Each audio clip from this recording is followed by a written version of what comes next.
யார் ஒருவன் பஞ்சாட்சரம் சொல்லி இறைவனை போற்றுகிறானோ அவனுக்கு வாழ்க்கையில் அனைத்து நலமும் ஏற்படும் என்பதைப் போல யாரெல்லாம் ராம ராம என்று சொல்கிறார்களோ அவர்களுக்கு வாழ்க்கையிலே பலத்தையும் நலத்தையும் வளத்தையும் தருவேன்.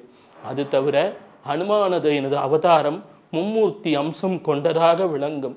இது தத்தாவதாரத்தின் நிலைகளையும் கொண்டிருக்கும் என்றெல்லாம் ஹனுமானது நாமத்தை நினைக்கிறார்களோ யாரெல்லாம், அதுவும் குறிப்பாக குரு பூர்ணிமா அன்று.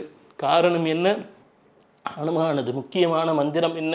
ஹனுமான் சாலிசா. அதில் முதல் வரி என்ன தெரியுமா வரும்? ஸ்ரீ குரு சரண சரோஜரஜ். யாரெல்லாம் குருவின் தாமரை பாதங்களை நினைக்கிறார்களோ என்று எடுத்துக்காட்டும்.